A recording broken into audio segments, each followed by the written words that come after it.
नमस्कार मित्रांनो, DMER Maharashtra academy YouTube चॅनलमध्ये तुमचं स्वागत आहे. आज आपण महाराष्ट्र नर्सिंग काउन्सिलच्या नवीन CNE नियमांबद्दल बोलणार आहोत. हो, तेच नियम ज्यांनी सगळ्यांना थोडं गोंधळात टाकलंय. पण काळजी करू नका, आजच्या या व्हिडिओमध्ये आपण हे सगळे नियम एकदम सोप्या भाषेत समजून घेणार आहोत. चला तर मग सुरू करूया.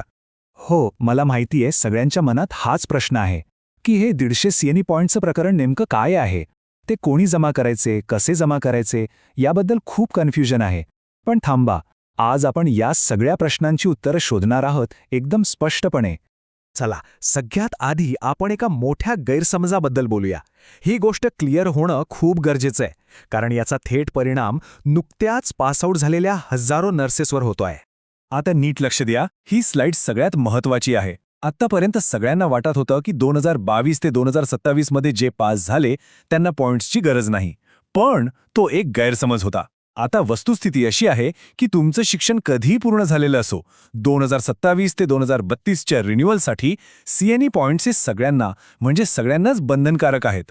याला अजून सोपं करून सांगतो. समजा कोणी 2026 मध्ये पासआउट झालं, तरीही जेव्हा 2027 मध्ये ते लायसन्स रिन्यू करायला जातील तेव्हा त्यांना पूर्ण 150 CNE पॉइंट्स दाखवावेच लागतील.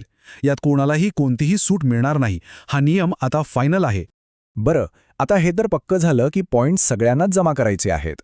मग पुढचा प्रश्न येतो की हे पॉइंट्स मिळवायचे तरी कसे? तर याचे दोन मार्ग आहेत, ऑनलाईन आणि ऑफलाईन. चला दोन्ही पर्यायांबद्दल जाणून घेऊया. ऑनलाईन पॉइंट्स मिळवण्यासाठी सरकारचा आय गॉट कर्मयोगी ॲप हा एक खूप चांगला पर्याय आहे. हे एक सरकारी ट्रेनिंग प्लॅटफॉर्म आहे. यावर तुम्ही तुमच्या कामाशी संबंधित छोटे छोटे कोर्सेस पूर्ण करून सहज क्रेडिट पॉइंट्स मिळवू शकता. पण इथे एक महत्त्वाचा नियम आहे. असं नाही की तुम्ही सगळे 150 पॉइंट्स ऑनलाईनच मिळवू शकता. नाही, ह्या चार्टमध्ये बघा, टोटल 150 पैकी फक्त 40% म्हणजे जास्तीत जास्त 60 पॉइंट्सच तुम्ही ऑनलाईन मिळवू शकता.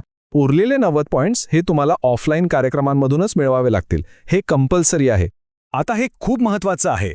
तुम्ही आयगॉट ॲपवर जो काही कोर्स पूर्ण कराल त्याचं एक सर्टिफिकेट मिळेल.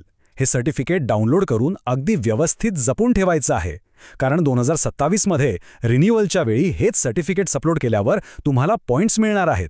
सर्टिफिकेट नाही तर पॉइंट्स नाहीत. आता वळूया ऑफलाईन CNEकडे. आणि इथे एक चांगली बातमी आहे. आधी आयोजकांना काउन्सिलला फी द्यावी लागायची, त्यामुळे CNE महाग होते. पण आता ती फी बंद झालीये, त्यामुळे CNEचा खर्च खूप कमी झालाय. साधारणपणे 300 ते 500 रुपयांमध्ये तुम्हाला 10 क्रेडिट पॉइंट्सचं एक सेशन आरामात अटेंड करता येतं. आणि बघा, खुद्द महाराष्ट्र नर्सिंग काउन्सिलने शिफारस केली आहे की CNEसाठी उगाच लांब दुसऱ्या जिल्ह्यात प्रवास करू नका. तुमच्या स्वतःच्या जिल्ह्यात किंवा तालुक्यात जे कार्यक्रम होतात तेच अटेंड करा. यामुळे तुमचा वेळ, पैसा आणि एनर्जी तिन्ही वाचेल. ठीक आहे, आतापर्यंत आपण नियमांबद्दल बोललो, पण प्रत्येक नियमाला काही अपवाद असतात, बरोबर? तर यालाही आहेत. पण हे अपवाद फक्त आणि फक्त उच्च शिक्षण पूर्ण केलेल्यांसाठी आहेत. हे अगदी स्पष्टपणे लक्षात घ्या. ही जी सूट आहे ती तुमच्या ANM, GNM किंवा BSc नर्सिंग या बेसिक कोर्ससाठी नाहीये. ही सूट फक्त त्यांच्यासाठी आहे ज्यांनी यानंतर एखादा विशेष उच्च शिक्षण अभ्यासक्रम पूर्ण केला आहे. चला, हा टेबल बघूया, म्हणजे लगेच कळेल. जर तुम्ही PBBSc किंवा MSc नर्सिंग पूर्ण केलं असेल तर तुम्हाला पूर्णच्या पूर्ण 150 पॉइंट्सची सूट मिळते. पण यात एक खूप महत्त्वाची अट आहे. तुम्हाला तुमची ही एक्स्ट्रा क्वालिफिकेशन काउन्सिलकडे ॲडिशनल रजिस्ट्रेशन करून नोंदवावीच लागेल. ते केल्याशिवाय सूट मिळणार नाही. आता पोस्ट बेसिक डिप्लोमा किंवा LHV कोर्स केलेल्यांसाठी गोष्ट थोडी वेगळी आहे. तुम्हाला 75 पॉइंट्स मिळतील, पण ही पूर्ण सूट नाही. याचा अर्थ उरलेले 75 पॉइंट्स तुम्हाला स्वतः ऑनलाईन किंवा ऑफलाईन CNE कार्यक्रमांमध्ये भाग घेऊनच मिळवावे लागतील. मित्रांनो, अशा सखोल संशोधनावर आधारित व्हिडिओ आणि डॉक्युमेंटरी तयार करण्यासाठी आमची टीम दिवसरात्र मेहनत घेत असते. जर तुम्हाला आमचं काम उपयुक्त, अर्थपूर्ण आणि मूल्यवान वाटत असेल तर या UPI QR कोडद्वारे मनापासून छोटीशी मदत करून तुम्ही आमच्या या प्रवासात सहभागी होऊ शकता. आणि चॅनल मेंबरशिप जॉईन करायला विसरू नका. बरं, आता नियम, अपवाद सगळं काही कळालं.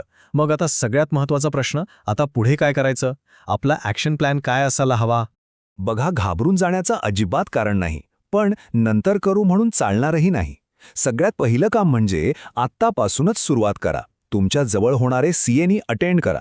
मिळालेले सर्टिफिकेट्स एका फाईलमध्ये जपून ठेवा आणि हळूहळू पॉइंट्स जमा करायला लागा. आताच जर तुम्ही 50-60 पॉइंट्स जमा करून ठेवले तर 2027 मध्ये तुम्हाला काहीही टेन्शन येणार नाही. हेच वाक्य या संपूर्ण व्हिडिओचं सार आहे असं समजा. तयारीला लागा, पण शांतपणे आणि प्लॅनिंग करून. घाबरून गोंधळून जाऊ नका, पण वेळही वाया घालवू नका. वेळेवर सुरुवात करणं हेच सगळ्यात हुशारीचं काम आहे. आणि आता जाता जाता एक विचार करायला लावणारा प्रश्न.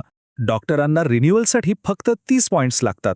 मग भविष्यात नर्सेससाठी सुद्धा हा 150 पॉइंट्सचा नियम थोडा सोपा केला जाईल का? याचं उत्तर सध्या तरी कोणाकडे नाही, पण यावर लक्ष ठेवणं गरजेचं आहे. जर तुम्हाला DNAR बद्दल अधिक जाणून घ्यायचं असेल तर हा व्हिडिओ नक्की बघा. आणि हो, DMA महाराष्ट्र अकॅडमीला सबस्क्राईब करायला विसरू नका. धन्यवाद.